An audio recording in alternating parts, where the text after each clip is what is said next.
Today I'm going to be talking about the PRX 80 Powermatic. So initially, I was out of watches, it's been a while. You hit that phase when you're a collector where you just come to your senses about your money and your geopolitical situation and stuff like that. So I was out of it. But then one of my friends, he called me one day suddenly and he's like, bro, I just dropped a G on at Baith. I was like, bro, yeah, what did you get? I said, bro, I got this Tissot PRX 80. I was like, that's interesting because I've heard of this watch and I saw this watch. And when I first time saw this, I was like, it is a very, very special design. I mean, they really listen to the audience with this design. It is something we always wanted, the integrated bracelet like the AP has, the Patek Nautilus has. I thought it was a good idea, but I did not really pay much attention to it. But then he was like, bro, we gotta meet. I was like, okay. So when I met him and I saw it in person in his hand, I was mind blown by it. Though, because look, one of my concerns was about this watch is it's at a price point, it's being sold at $875. I was like, how is the bracelet gonna be? Because for a simple watch like this, for it to stand out, for it to show its personality, you need to get the bracelet right. Because the bracelet is a big part of the style of this watch, design of this watch. But man, I'm so well pleased about the bracelet. It is one of the most beautiful bracelets I've ever worn and looked at. It's so gorgeous the way it is brush polished and it looks under different lightings. It's a good quality bracelet. Something watches of generally this price point, that's something you do not usually get. You get those jangly bracelets, which feel and look cheap, but this looks very superior. In fact, it's not just the bracelet; it's the proportions and how the entire watch is just executed. Like, where should I even begin about talking about this? Like, there's so much to talk about this watch. So let's return to the bracelet. So I compare this watch very similarly to my Oyster Perpetual 39, because that has a brushed bracelet as well, and it tries to be a lot. It tries to like mimic a lot. Not really mimic is not the word, but it looks a lot like the Nautilus in my view, the Royal Oak that Gerald Genta designed. I know it's not a direct design; it does not have an integrated bracelet, but the way the case is polished, the bracelet really makes it look like one piece with one simple dial which separates it with the polished bezel on top of the brushed case. So very subtle design. So it's very similar in this case.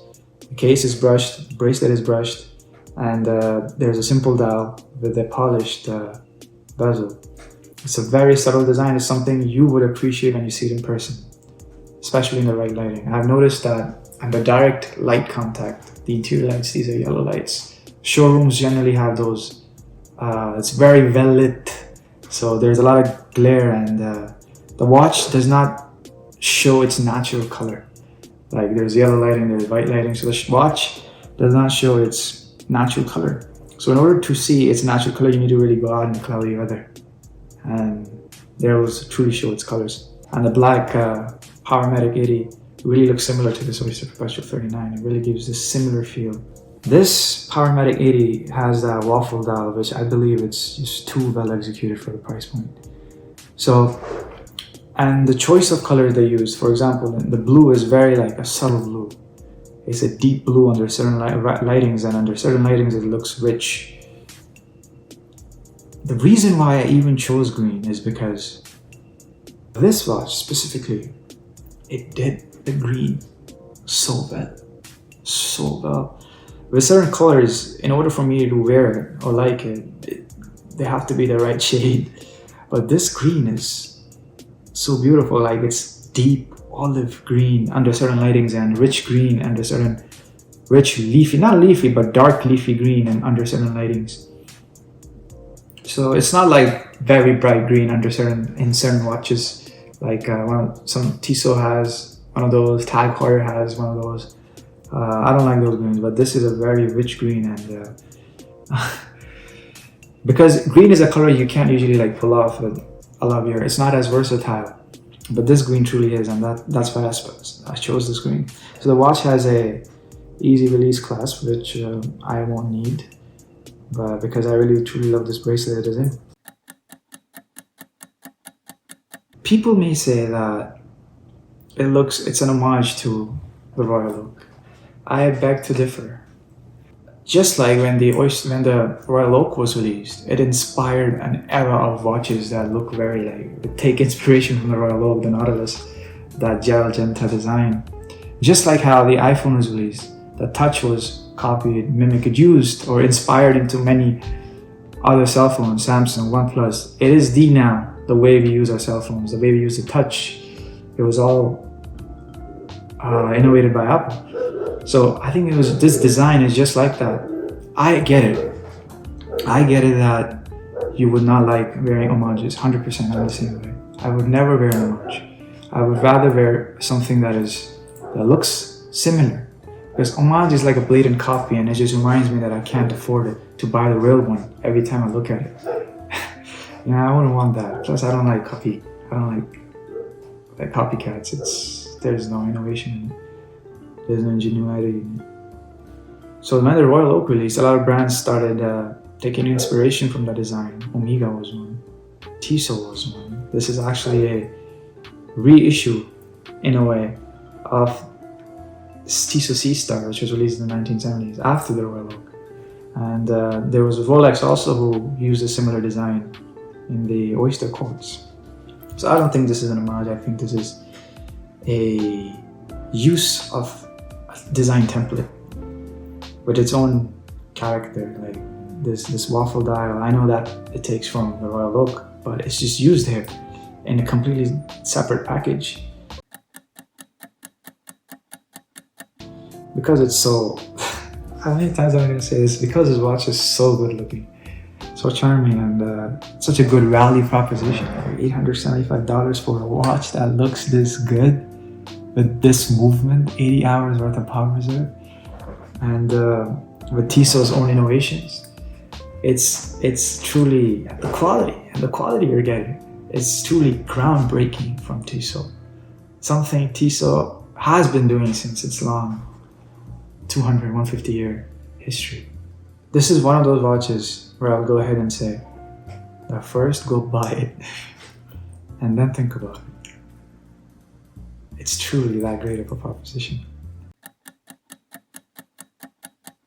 So it uses a modified version of the ETA 2824, a very reliable movement, which has a 38-hour power reserve, but Tissot somehow managed to make it 80 hours by reducing the vibrations of the balance spring from 28,800 to 21,600. Tissot claims to create a new alloy which they use in the balance spring, which they call it Nivacron, which is a titanium alloy. Now, titanium is a material which is 30% stronger than stainless steel, 45% lighter, and it's also rust proof. And apart from all of that, it gives the watch its anti-magnetic properties.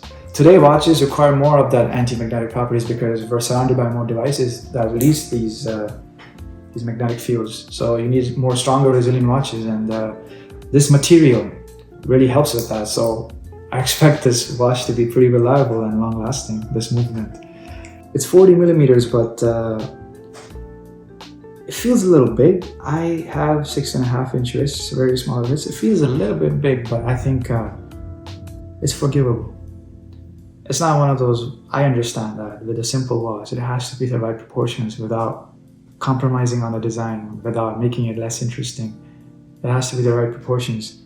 But with this, I think it's 40 millimeters is forgivable.